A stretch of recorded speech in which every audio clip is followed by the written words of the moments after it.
జై శ్రీరామ్ అందరికీ ఎలా ఉన్నారు అందరూ బాగున్నారు అనుకుంటున్నా. సో ఈరోజు వీడియో వచ్చి కార్తీక మాసంలో మొదటి శుక్రవారం నేను ఏ విధంగా పూజ చేసుకున్నానో మీకు ఈ వీడియోలో చూపిస్తానండి.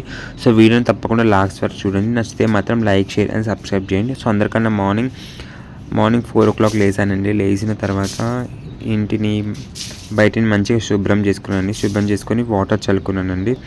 సో ఇక్కడ మాప్ పెట్టడానికి ఒక వాటర్ తీసుకుని అట్లా కొంచెం పసుపు, పచ్చకర్పూరం, కొంచెం దొడ్డుప్పు, కొంచెం మీ దగ్గర ఉంటే గోమూత్రం వేసేసి ఇల్లంతా మాప్ కొట్టేశానండి.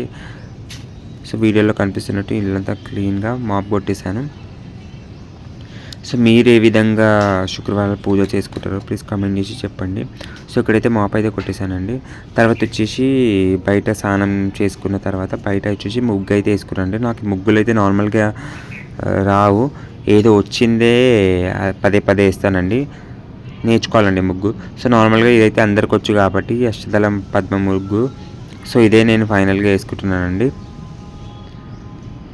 సో మార్నింగ్ లేస్తే చాలా అంటే చాలా బాగుంటుందండి. బ్రహ్మ ముహూర్తంలో చేసే పూజ చాలా ఫలితం ఇస్తుంది అన్నట్టు. సో మీరు ఎప్పుడు చేయలేకపోయినా వారానికి ఒక్కరోజైనా, శుక్రవారం అయినా ఏ రోజైనా మీరు చేసుకోండి. మీకే మంచి పాజిటివ్ వైబ్స్ అనేది మీకే వస్తుందండి. సో ఇక్కడైతే ముగ్గేసుకొని వచ్చేసా పూజ రూమ్లో. సో ఇక్కడ దీపం అయితే వెలిగించేసా. బయట వచ్చేసి శివుని దగ్గర పిల్లపత చెట్టు, ఆవలా చెట్టు, ఉసిరి చెట్టు, ఈ చెట్లు ఉన్నాయండి. తులసి చెట్టు, కార్తీక మాసంలో తులసి చెట్టు పూజ చేస్తారు కదా, అన్ని చెట్ల దగ్గర ఒక్కొక్క దీపం ముట్టిస్తున్నానండి. ముట్టించిన తర్వాత మన సింహదారం ఉంటుంది కదా, మన డోర్ దగ్గర ఒక దీపం ముట్టిస్తాను. ఇక్కడ వచ్చేసి అగరబత్తి ముట్టించేసి దండం పెట్టుకొని అక్షంతలు చల్లుకుంటున్నానండి. దీపం జ్యోతి పరబ్రహ్మ స్వరూపిణి నమః అనుకుంటూ అక్షంతలు చల్లుకొని దేవుని మొక్కాలి. ఈ పూజ అంత ప్రకారం మీ మనసులో ఏదో ఒక నామజపమైన మంత్రజపమైన జపించుకోనండి. సైలెంట్గా పూజ అయితే చేయొద్దు.